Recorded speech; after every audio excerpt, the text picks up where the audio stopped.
우리에게 주시는 말씀은 사도행전 19장 1절부터 12절까지의 말씀입니다.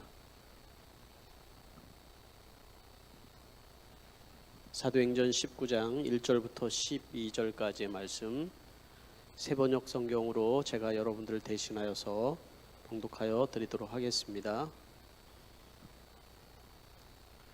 아볼로가 고린도에 있는 동안에 바울은 높은 지역들을 거쳐서 에베소에 이르렀다. 거기서 그는 몇몇 제자를 만나서 여러분은 믿을 때 성령을 받았습니까? 하고 물었다. 그들은 우리는 성령이 있다는 말을 들어보지 못하였습니다. 하고 대답하였다. 바울이 다시 물었다. 그러면 여러분은 무슨 세례를 받았습니까? 그들이 요한의 세례를 받았습니다. 하고 대답하니 바울이 말하였다. 요한은 백성들에게 자기 뒤에 오시는 이 곧 예수를 믿으라고 말하면서 회개의 세례를 주었습니다. 이 말을 듣고 그들은 주 예수의 이름으로 세례를 받았다. 그리고 바울이 그들에게 손을 얹으니 성령이 그들에게 내리셨다. 그래서 그들은 방언으로 말하고 예언을 했는데 모두 12사람쯤 되었다. 바울은 회당에 들어가서 석 달 동안 하나님 나라의 일을 강론하고 권면하면서 담대하게 말하였다. 그러나 몇몇 사람은 마음이 완고하게 되어서 믿으려 하지 않고 온 회중 앞에서 이 도를 비난함으로 바울은 그들을 떠나 제자들을 따로 데리고 나가서 날마다 두란노 학당에서 강론하였다. 이런 일을 이태 동안 하였다. 아시아에 사는 사람들은 유대 사람들이나 그리스 사람이나 모두 주님의 말씀을 듣게 되었다. 하나님께서 바울의 손을 빌어서 비상한 기적들을 행하셨다. 심지어 사람들이 바울이 몸에 지니고 있는 손수건이나 두르고 있는 앞치마를 그에게 가져다가 앓는 사람 위에 얹기만 해도 병이 물러가고 악한 귀신이 쫓겨 나갔다. 아멘. 예배 시간에 우리 간증 시간과 성찬이 계속 빠져 있는데 성찬식은 3월 달부터는 이제 다시 시작을 하려고 합니다. 그리고 간증도 매 주일마다 좀 이렇게 있어야 우리가 더욱더 이렇게 살아있는 예배를 드리지 않을까 합니다. 저는 말씀을 설교를 하지만 여러분들이 살아낸 그 간증 이야기가 저에게는 또 말씀을 전하는 자들에게 큰 도전이 될 때가 있습니다. 잠시 기도하고 오늘 말씀을 전하도록 하겠습니다. 할렐루야. 하나님 아버지, 이 시간에는 하나님의 말씀을 듣는 시간입니다. 성령께서 이 시간에 우리 가운데 함께하여 주셔서 말씀을 들을 때 우리 안에 회개의 영도 임하게 해주시고 치료의 역사도 나타나게 해주시고 예수 그리스도를 인격적으로 만나는 하나님의 놀라운 역사를 경험하게 해주시옵소서. 무엇보다도 오늘 성령님에 대해서 우리가 소개를 하려고 하는데 성령님께서 누군지 우리가 깨달아 알게 하시고 그분을 통해서 일하시는 놀라운 역사들을 우리가 예배 가운데 우리의 삶의 현장 가운데 경험하도록 축복하여 주시옵소서. 예수님의 이름으로 기도하옵나이다. 아멘. 오늘 사도행전 계속해서 같이 말씀을 나누는데요. 믿을 때 성령을 받았느냐라는 말씀을 가지고 같이 은혜를 나누려고 합니다. 사도행전의 말씀을 성령이 어떻게 역사를 했는지 우리가 계속해서 살피면서 여러분 어떤 마음이 드시나요? 그때 참 놀라운 역사가 있었구나 이렇게 생각만 하고 계시지는 않습니까? 신약교회에 있었던 이 성령의 역사가 지금 이 시간에도 여러분 일어날 수 있다는 우리 믿음이 있어야 될 줄 믿습니다. 이 복음이 땅끝까지 전해지는 놀라운 역사가 성령의 역사로 있었고 병든 자가 치료되고 죽은 자도 살아나고 또 기적 같은 하나님의 놀라운 역사들이 성령의 역사로 나타났습니다. 귀신이 떠나갔습니다. 그런 일들이 지금 이 시대에 여러분들 계속 일어날 거라고 생각을 합니까? 아니면 그건 그때 일이다 이렇게 생각을 하고 계십니까? 대답을 못하는 거 보니까 여러분들은 머리로만 믿고 있는 것이 확실합니다. 미국의 그 프란시스 찬이라는 목사님이 계시는데 이 목사님이 아주 대형 교회를 하다가 지금은 가정교회, 미국 가정교회 무브먼트의 또 교회 갱신 운동을 하고 계시는 아주 귀한 목사님입니다. 그 목사님께서 2,000명이 넘는 교회의 지도자들, 목사님, 장로님들 다 모여있는 아주 대규모 컨퍼런스에서 강사로 오셔서 이렇게 질문을 했습니다.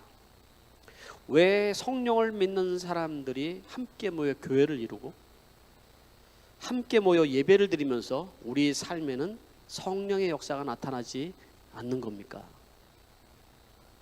여러분, 이 질문에 대해서 여러분 어떻게 생각을 합니까? 왜 우리의 삶에는 성령의 역사가 나타나지 않는 겁니까? 여러분, 우리 삶에 성령의 역사가 지금 나타나고 있습니까? 그렇지 않고 있습니까? 저는 성령의 역사가 나타난다고 생각하는데 미국에는 안 나타나는 것 같습니다. 근데 여기 가운데서도 여러분들이 생각하기에는 성령의 역사가 왜 나타나지 않는가? 성령에 대해서 잘 이제 무슨 말인지도 모르는 분들 물론 계시겠지만 신앙생활 오래 하면서도 성령의 역사를 경험하지 못하고 살아가는 분들도 있지 않나 생각을 하는데요. 여러분의 가정에도 목장에도 또 우리 교회 가운데 성령의 역사는 반드시 역사해야 되는 줄 믿습니다, 여러분. 그래서 오늘 에베소 교회에 나타난 성령의 역사로 부흥의 역사가 일어났거든요. 이 부흥의 역사 얘기를 제가 여러분들에게 좀 소개를 하려고 하는데, 바울이 이제 1차, 2차 전도 여행을 마치고 이제 3차 전도 여행에 시작되는 지점이 바로 오늘 본문 말씀이죠. 에베소라는 지역에서 일어나는 성령의 놀라운 역사로 인한 부흥, 이런 부흥이 있었는데 한번 그 이야기를 같이 말씀을 통해서 나눠보려고 합니다. 첫 번째 성령의 역사가요, 예수의 이름으로 세례를 받을 때 성령이 임하였습니다. 1절과 2절 말씀을 다시 한번 잠깐 보면, 아볼로가 고린도에 있는 동안에 바울은 높은 지역을 거쳐서 에베소에 이르렀다. 거기서 그는 몇몇 제자를 만나서라고 시작이 되죠. 몇몇 제자를 만났다. 이 제자들은 누구를 얘기할까요? 에베소에 바울이 전에 들린 적이 있습니다. 그러니까 에베소는 이미 예수님이 부활하신 뒤에 아마도 복음이 전해진 지역인 거예요, 여기에는. 그렇기 때문에 여기에서 제자들이 있을 거라고 생각을 합니다. 그런데 여기에 이 제자들은 어떤 제자들일까 정확하게 얘기하고 있지는 않습니다. 근데 오늘 본문에 시작하면서 아볼로라는 말을 하는 것 보니까 아볼로의 영향을 받은 사람이에요. 아볼로는 성경적으로 굉장히 탁월한 학자이면서도 아주 탁월한 사람이고 영향력을 끼치는 사람이에요. 근데 이 사람에게 영향을 받은 제자들이었을 거라는 거죠. 바울이 그런데 이런 사람들에게 질문을 하나 합니다. 이들이 정말 예수님을 믿고 예수님의 제자인가 알아보기 위해서 질문을 한 게 뭐였냐면, 여러분 믿을 때 성령을 받았습니까? 라는 질문이었어요. 여러분들에게도 동일하게 한번 질문을 해보시기 바랍니다. 여러분 믿을 때 성령을 받았습니까? 3분의 1만 대답하는 거 보니까 성령, 여기 지금 나와 있는 제자들처럼 성령이 누군지 잘 모르겠습니다, 성령이 있다는 얘기도 저희가 잘 못 들었는데요, 그러지 않을까 하는 생각을 잠깐 해봤습니다. 근데 대답을 안 했을 뿐이라는 생각을 해요. 여러분 믿을 때 성령을 받았습니까? 네, 감사합니다. 예수님의 제자가 된다는 것은, 왜 이런 질문을 했냐면, 예수님의 제자가 된다는 것은 예수님이 말씀하신 대로 성령을 받은 다음에야 가능한 일인 거예요. 이게 성령을 받은 다음에 제자들이 진짜 제자가 됐잖아요. 그래서 사도행전에 나타난 역사도 이 제자들이 성령을 받은 다음에 나타난 그런 놀라운 역사들이잖아요. 그러니까 성령을 받지 않은 상태에서는 명목상 제자인 거예요. 명목상 형식적인 제자인 거예요.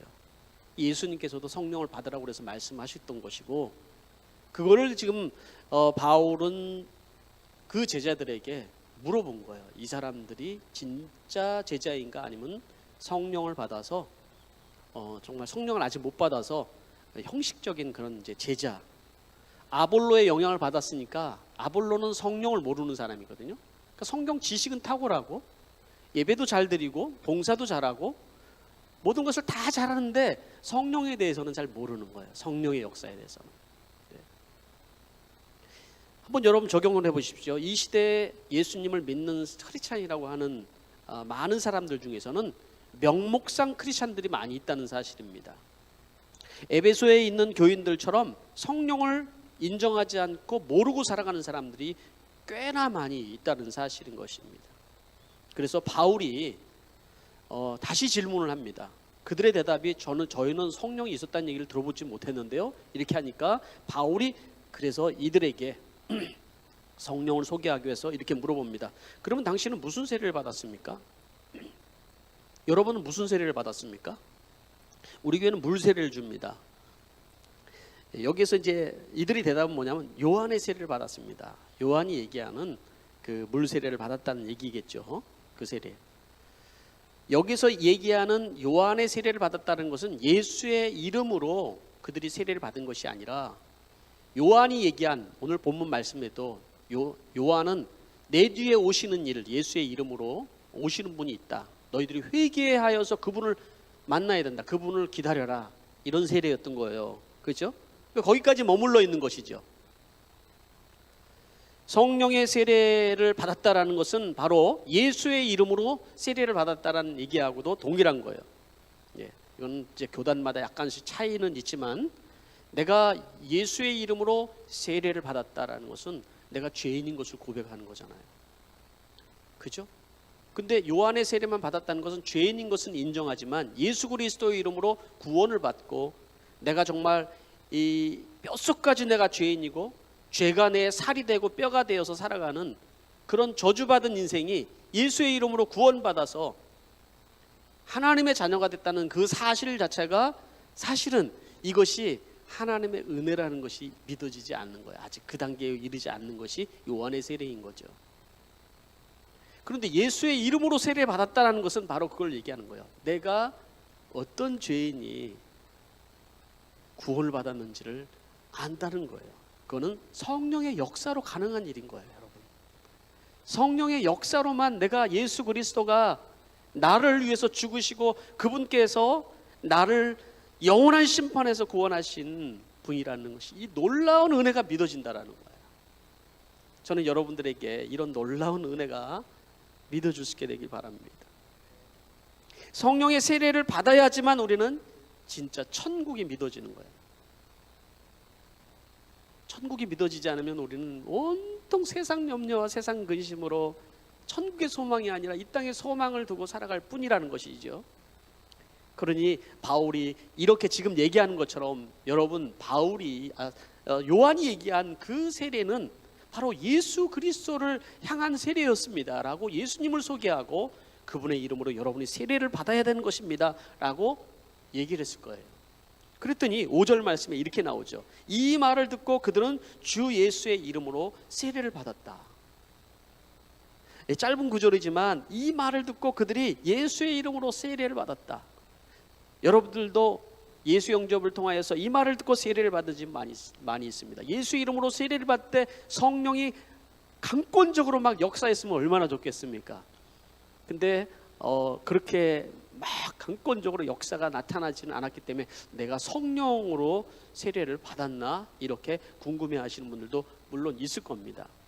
그렇지만 여러분들이 예수의 이름을 고백하고 나 같은 죄인이 구원받았다는 것은 성령의 역사가 아니면 불가능한 거예요. 이게 그걸 고백한다는 것 자체가. 그렇기 때문에 성령이 임한 사건인 거예요. 세례를 받았다는 것은.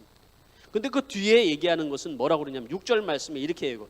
그리고 바울이 그들에게 손을 얹어서 성령이 그들에게 내리셨는데 그래서 그들은 방언으로 말하고 예언을 했다. 여기서 얘기하는 것은 세례 다음에 성령이 내렸다라는 입장에서 얘기하는 분들도 있지만 교단마다 차이가 있어서 저는 여기에서 이미 예수를 믿은 사람들에게 바울이 손을 얹어서 기도할 때 성령의 나타나는 현상이 나타났다라는 것으로 저는 이해를 했어요. 그래서 나타난 말이 방언이고 예언이다 이렇게 얘기를 한 것이죠. 성령을 받은 증거가 방언이고 예언이라는 말을 지금 제가 여러분들에게 지금 해주는 것이 아닙니다. 지금 바울도 그 얘기를 여러분들에게 해주려고 그러는 것이 아니에요. 바울의 손이 얹어서 그들에게 기도할 때 성령의 역사가 나타나기 시작했다는 거예요. 에베소 이 지역에 나타나기 시작을 했다는 거예요. 저는 저에게 성령이 임했던 그런 사건들이 여러 번의 사건들이 있었습니다. 제가 체험한 사건, 첫 번째 성령이 저에게 강력하게 임했던 사건도 지금 여기에 소개하는 것처럼 방언하는 과 예언하는 일이었다는 생각이 들어요. 방언하는 일. 그러니까 여러분, 방언이라는 말 자체는 우리는 은사로서 내가 하나님 앞에 알아듣지 못하는 말을 방언한다 이렇게만 알고 있지만은 저에게 임했던 방언의 역사는 그런 거였어요.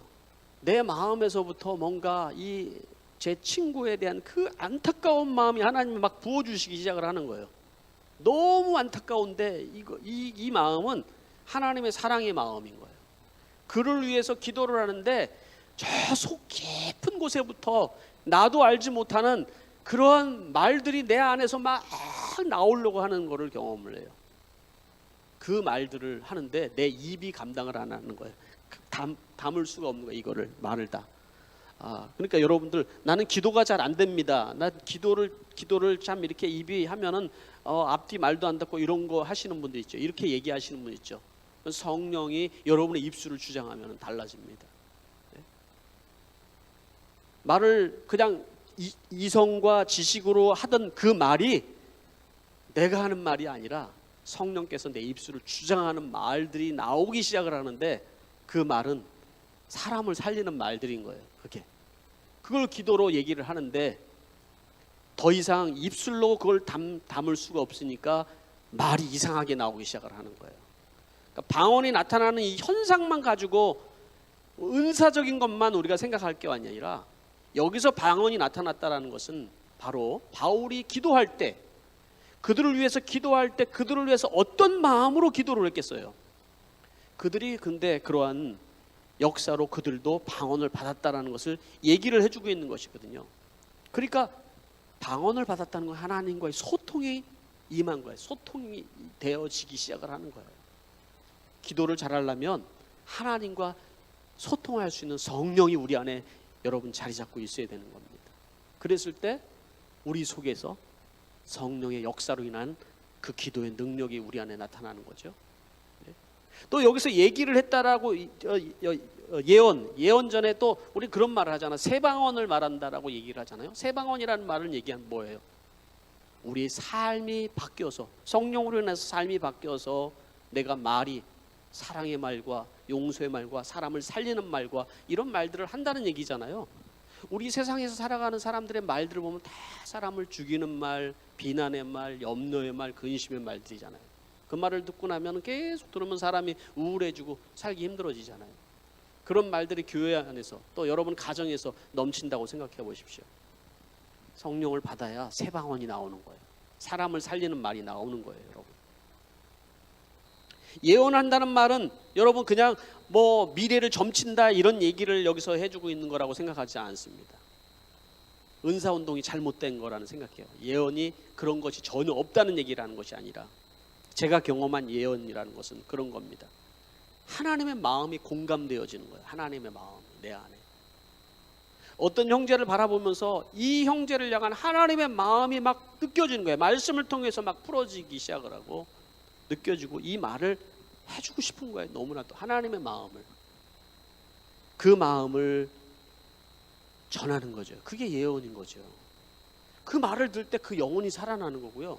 그 말을 들을 때 그 사람이 심령이 변화가 생기고 그 사람이 새로워지고 그 사람이 힘과 위로를 얻는 것을 경험을 하게 되는 거죠.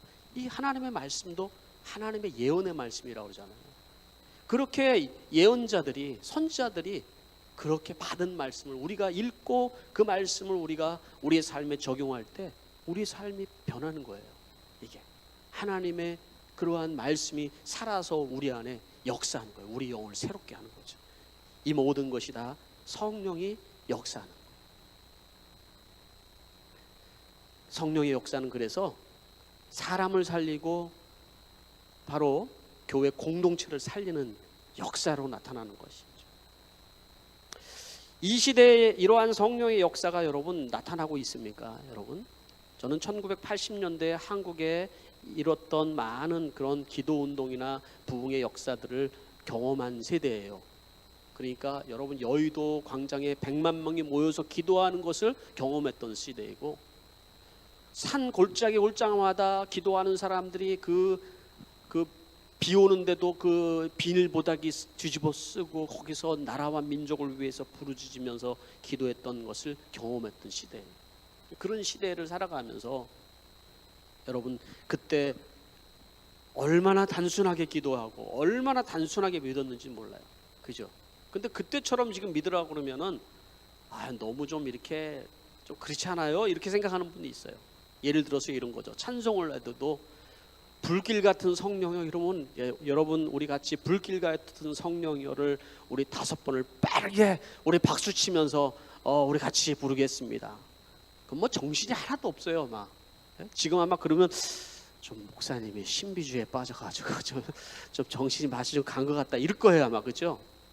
저는 그런 걸 지금 하자고 얘기를 하는 것이 아니라 얼마나 성령을 사모했는지를 말씀을 드리고 싶은 거예요.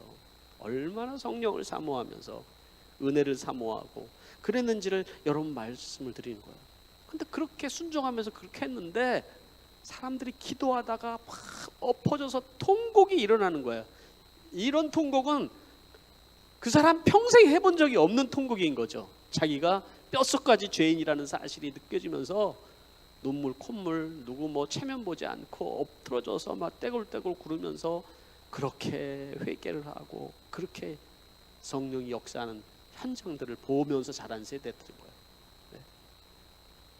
아마 지금 우리 부모님 세대들이 다 그 앞장서서 하셨던 거예요. 저희 어머니도 늘 집회하면 제일 앞자리 가가지고 그냥 저희 3남매 중에 이제 하나를 들쳐업고 그냥 막 발짝발짝 뛰시면서 그렇게 은혜를 받으셨다고 얘기를 해요. 네. 그러한 성령의 역사를 경험하는 우리 시대들의 그 성령을 갈구하는 그런 마음들이 사실은 많이 사라졌다는 생각을 해요. 네, 그런 것들.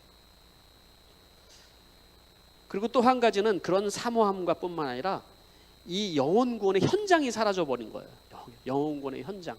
이게 아마 그런 부흥의 운동이 계속해서 이어질 수 있는 것은 현장이 있을 때 가능한 거거든요. 그러니까 제가 경험했던 것도 누군가가 정말 저 영혼이 너무나도 안타까운 것 때문에 기도하다가 사랑의 마음이 부어진 건데, 대부분의 기도를 보세요. 뭘 위해서 기도하나? 내가 복 받고 내가 잘 되고 내 사업이 좀 이번에 대박이 나고 다 그런 거잖아요. 그죠? 성령의 역사가 하나님의 뜻에 부합하지 않는 부분들이 많기 때문에 성령의 역사가 안 일어나는 것이죠. 목장 안에서 여러분 우리가 성령의 역사가 나타나지 않는 이유들은 사실은 목장 안에 난 사람이 성령의 역사로 변화되면 목장은 변하게 되어 있어요. 그 교회는 변화가 되어 있고 변하게 되어 있다는 것이죠. 우리 목장은 너무나도 힘이 들어요. 우리 목자는 사람도 없고, 하나님은 사람이 많고 적은에 관심이 없어요. 그죠? 오늘 이 바울이 지금 세례를 주고 변화받은 사람이 몇 사람이라고 그랬어요? 12사람이라고. 12사람. 이 12사람이 에베소를 변화시킨 거예요. 사실은 에베소에 부흥을 일으킨 거예요. 그 도시를. 그런 여러분 역사는 오직 성령을 받은 사람을 통해서 나타나는 것인데, 목장에서도 나 한 사람이, 목자 한 사람이 성령으로 변화되는 것 자체가 중요한 것이지, 우리 목장에는 사람이 많고 적고 지금 그게 중요한 게 아닌 거예요. 부부가 둘이 앉아서라도 성령의 역사가 임하는 그런 목장 모임이 되면은 하나님이 그 안에 영혼을 왜 안 붙여주겠어요? 성령이 우리 안에 임하는 영혼을 땡기게 되어 있거든요. 왜? 거기 가면 사람이 살아나고, 거기 가면 사람이 소망을 얻고, 병이 치료가 되고, 기적이 일어나는 하나님의 역사가 그 가운데 있는데 어찌 여러분 모이지 않겠습니까? 그건 거지요, 여러분. 그렇게 여러분 우리가 한 주를 살면 여러분이 예배가 달라지는 거예요. 예배는 지금 뜨겁게 예배 드린다고 뜨거운 예배가 아니라 일주일의 삶이 내가 어떻게 성령과 동행하며 살아가는지에 따라서 여러분 바뀌어지는 겁니다. 여러분 한번 적용해 보세요. 나는 성령의 역사와 함께 살아가는 사람인지, 우리 목장에는 성령의 역사가 일어나는 목장인지 한번 우리가 적용을 해봐야 되겠죠. 두 번째, 성령의 역사로 말씀 부흥이 일어났다라는 겁니다. 8절과 9절 말씀을 보면 바울이 회당에 들어가서 석 달 동안 하나님의 나라의 일을 강론하면서 권면을 했어요. 담대하게 말하였어요. 그러나 몇몇 사람은 마음이 완고하게 되어서 믿으려 하지 않고 온 회중 앞에서 비난을 하는 거예요. 도리어 바울은 그들을 떠나서 제자들을 따로 데리고 나가서 날마다 두란노학동에서 강론을 했다, 이렇게 말씀을 하고 있거든요. 바울이 지금 성령의 역사로 계속해서 이 에베소의 부흥이 일어났던 사건은 벌써 말씀 운동이었어요. 성령으로 인한 말씀 운동이었어요. 그러니까 여러분, 성령의 우리가 역사가 일어난다 하면은 처음에 나타나는 현상들은 외적인 현상들이 주로 많이 나타나죠. 방언을 한다든가 예언을 한다든가 아니면은 병 고침이 일어난다든가 눈물이 나고 회개가 나타난다든가 다 외적인 현상들로 주로 처음에 뜨겁게 역사를 합니다. 그렇지만 여러분, 이 뜨거운 역사는 계속 이어지는 게 아니에요. 그 뒤에 우리의 삶의 내면이 바뀌어지고 우리의 그 말이 바뀌어지고 우리 가치관이 바뀌어지는 것은 바로 성령이 우리의 말씀을 통해서 우리에게 계속해서 역사하는 거거든요. 그렇기 때문에 바울이 지금 회당에 들어가서 이 기회를 놓치지 않고 하나님의 나라의 일을 강론했다. 이 얘기는 뭐냐면 예수님이 전하신 주제도 하나님의 나라예요. 하나님 나라. 예수님이 증거한 주제를 때가 찼고 하나님 나라가 가까웠으니 회개하고 복음을 믿어라 라고 얘기했던 그 말씀이었잖아요. 그 말씀. 그 바울이 전한 것도 똑같은 것이었던 거예요. 근데 3개월 동안 가르쳤는데 사람들이 받아들이지 못하는 사람들이 너무 많이 있는 거예요. 그리고 비난을 하기 시작을 하는 거예요. 비방을 하는 사람들이 있는 거예요. 바울이 두란노에서 어떤 마음으로 가르쳤겠습니까? 그들고 이제 두란노에 가서 이제 가르치는 거잖아요. 뭐 회당에서도 마찬가지고 두란노에서도 어떤 마음으로 가르쳤겠어요? 사도행전 20장 31절 말씀에 보면은 에베소에서 자기가 3년 동안 밤낮 쉬지 않고 눈물로 가르쳤다, 이렇게 얘기했어요. 밤낮 잠도 안 자고 그들을 가르치기 위해서 얼마나 애를 썼는지 모르는 거죠. 근데 비방하는 사람들이 있었다. 그 사람들이 성경을 몰랐을까요? 신앙생활을 안 하는 사람이었을까요? 아니에요. 회당에 나온 사람들이에요.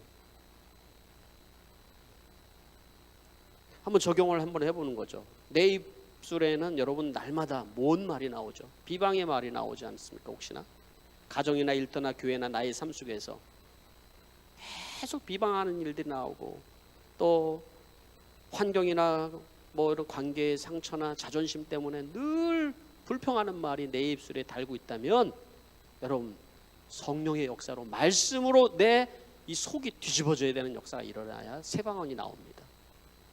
그런 역사가 일어나야 되는 거예요. 갈아엎어야 되는 거예요.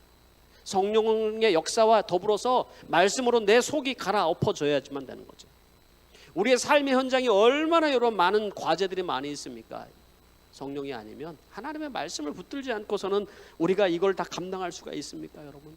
자녀 키우는 문제, 일터에서 일어나는 문제, 내일의 삶에 대한 소망이 없고 두려움과 염려와 어떻게 살아야 될 걱정들, 좌절과 불화의 관계가 깨어진 것, 과거의 그 깨어진 상처들, 아픔들, 용서하지 못하는 문제들, 이런 걸로 내 속이 다 범벅이가 돼가지고 행복하지가 않아요. 내 인생이.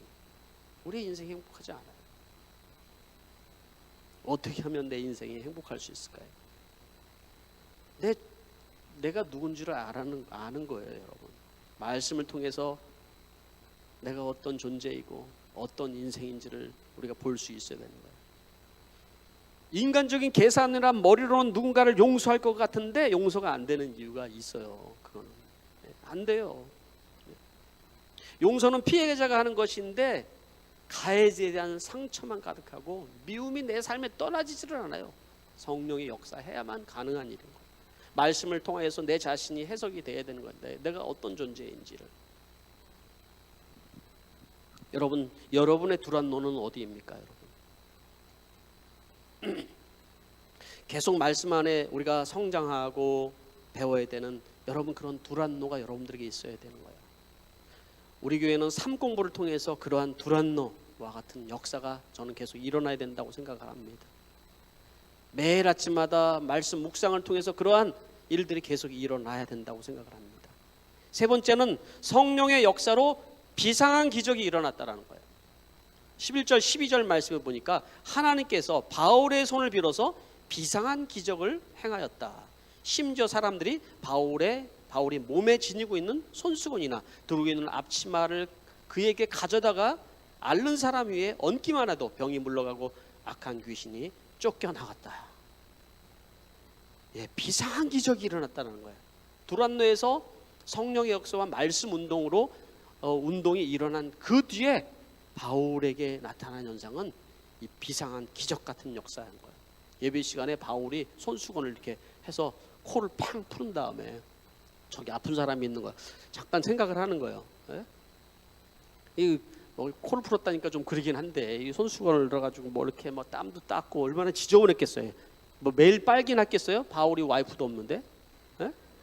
뭐 어제 거 쓴 것도 쓰고 또 쓰고. 저도 어쩌다 지난주에 내 옷에 있던 손수건 오늘 또 가져와서 또 쓰고 뭐 이렇게 하는데 이걸 털어가지고 갖다 이렇게 기도하는데 병이 낫는 거예요. 이 손수건에 능력이 있습니까, 여러분? 그게 아니죠. 바울의 손을 들어서 성령이 역사하는 거잖아요. 그죠? 그런 역사가 바울의 손을 들어서 역사가 나타났다는 거예요. 병든 자가 떠나가는, 귀신이 떠나가는 일들이 있었다라는 거예요. 근데 이걸 보고 사람들이, 안 믿는 사람들이, 또 유대인들 중에 이성적으로 믿고 명목상 크리스찬들이잖아요. 말하자면 우리에게 적용하면 유대인들은 명목상 크리스찬이에요. 전통적인 그런 신앙에 붙들려서 성령의 역사를 인정하지 못하는 사람들인 거죠. 이 신앙을 하는 사람들이 야 저거 괜찮네, 막 흉내를 냈던 것 같아요. 여기 우리가 오늘 읽지는 않았지만 스게와라는 제사장의 아들들이 있어요. 7 아들들이 그걸 보고 이거 저 돈 좀 되겠다, 저거 저 장사하면은 하고 예수의 이름을 빌미로 해서 가서 본인들도 귀신을 쫓기 위해서 이렇게 바울처럼 했던 것 같아요. 손수건도 갖다 놓고 막 흔들고 막 이렇게 했던 것 같아요, 예수의 이름으로. 그러는데 진짜 귀신이 귀신처럼 제사장의 아들들을 알아보고 그렇게 얘기를 하는 거야. 야, 나는 예수도 알고 바울도 아는데 넌 누구냐? 얼마나 깜짝 놀랐겠어요. 여러분 이런 거 경험해 봤어요? 귀신이 역사하는 현장 속에 넌 누구냐? 하고 귀신이 물어보는 거 경험해 보셨어요? 저는 경험을 해봤어요. 제가 이제 처음 전도사 생활 한국에 있을 때 교회에 귀신 들린 자매가 있었어요. 처녀였는데, 그런데 이 처녀는 이제 교회 안에서 귀신이 들렸으니까 이상한 행동들을 할 거 아니에요. 그럼 목사님이 계속 갈 수 없으니까 전도사님들도 돌아가면서 계속 가서 예배드리고 그래요. 예배드릴 때는 가만히 고요하게 있어요. 또 어떨 때는 예배드리고 막 난리를 다 막 치고 어디 막 도망가려고 막 그냥 창문으로 막 뛰어내리고 막 이래요. 자매가 예쁘게 생긴 자매인데. 그런데 제 전에 먼저 갔던 이제 목사님과 이렇게 예배를 드리는데 집사님에게 이 귀신 들린 자매가 눈을 똑바로 계속 예배드리는데 쳐다보다가 넌 누구냐 그런 거예요. 예? 얼마나 이 자매가 놀랐겠어요, 이 집사님이. 제가 그 얘기를 듣고 그 다음 내 차례인 거예요. 예? 그 다음이 내 차례였던 거예요. 제가 얼마나 가슴이 쫄렸는지 그때 생각이 아직도 나는 거죠. 그때 혹시 제가 기도하고 하는데 난 예수도 알고 바울도 아는데 넌 누구냐 그러면 제가 어떻게 해요? 근데 지금은 안 쫄 것 같아요. 근데 그땐 그랬다고요. 왜 우리가 쫄 필요가 하나도 없어요? 실제로 내가 예수를 믿고 예수의 권세를 가진 사람은 절대로 귀신이 그렇게 묻지 않아요. 물을 수도 없어요. 여러분이 예수를 믿었고 예수의 이름으로 세례를 받았고 예수 이름의 권세를 가진 사람이면 귀신은 예수의 이름으로 떠는 거고 떠나가는 거거든요. 그게 바울의 손수건이 능력이 있는 게 아니라 예수의 이름의 권세가 있는 거잖아요. 그걸 놓치고 왜 살아가느냐 말이에요. 우리의 삶 속에 집안에서 늘 귀신 소리를 하고 살아가는 거예요. 말인지 귀신 소리인지 자기가 구분이 안 돼요. 이렇게 우울해가지고 얘기하는 얘기인데 다 귀신 소리 같아요. 다 그런 소리를 하면서 살아가고 어디 가도 사람 살리는 얘기가 아니고 죽이는 얘기만 하고 비방하는 일이나 이런 얘기들이 우리 안에 넘쳐나는 것은 내 안에 사실 귀신이 역사하고 있다는 사실을 여러분 알아야 되는 거예요. 그럼 어떻게 내가 귀신을 쫓아내요? 예수의 이름으로 쫓아내는 거예요. 네? 내가 예수의 이름을 믿으면 쫓아나가게 되어 있다는 것입니다. 여러분에게 적용을 한번 계속해서 해보세요. 나는 악한 귀신에게 지금 짓눌려 살고 있지는 않습니까? 내 삶이 지금 귀신에게 그 제사장의 7 아들이 귀신이 막 올라타가지고 그냥 막 짓누르니까 도망가는데 벌거벗고 도망갔다고 표현했거든요. 귀신이 아주 망신을 준 거죠. 옷을 홀라당 벗겨가지고. 그런 망신도 그런 망신이 없는 거죠. 예수를 우리는 이용하면서 이기송에서 비즈니스하고, 예수를 이용해서 우리는 사람을 사귀고, 예수를 이용해서 뭔가를 하려고만 하지 말고 예수의 권능으로 여러분 예수에 붙들린 사람이 돼야죠. 예수의 사람이 돼야죠. 그 사람이 여러분 예수의 권세로 귀신을 쫓아내는 삶을 됐는데, 그렇지 못한 우리는 늘 눌려서 살아가는 거예요. 세상 염려와 근심과 잠도 못 자고 늘 귀신 소리 하면서 살아가는 거죠. 예수의 권세가 여러분 안에 삶에 있게 되길 바랍니다. 그 뒤에는 어떤 일이 일어났습니까? 공개적으로 회개하는 일이 일어나기 시작했어요. 이 에베소에 공개적으로 회개하는 이 역사가 일어나서 이 마술사들이 자기들이 사용하는 책들을 갖다 불태웠는데, 그 책이 얼마나 은 5만이라고 그랬어요. 지금으로 환산을 하면은 50억 가치가 되는 책을 다 불질렀다고 하는 거예요. 내가 이제까지 믿고 의지했던 것들을 다 불태우고 에베소의 놀라운 부흥의 역사가 일어나게 된 것이죠. 이런 부흥의 역사가 여러분의 가정에, 목장에, 교회 안에 계속 이어질 수 있게 되기를 바랍니다. 말씀을 마치겠는데요, 제가 처음에 시작하면서 프랜스 찬 이야기로 시작을 했어요.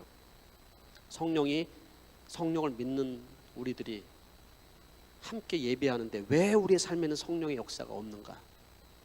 반드시 나타나게 되어 있습니다.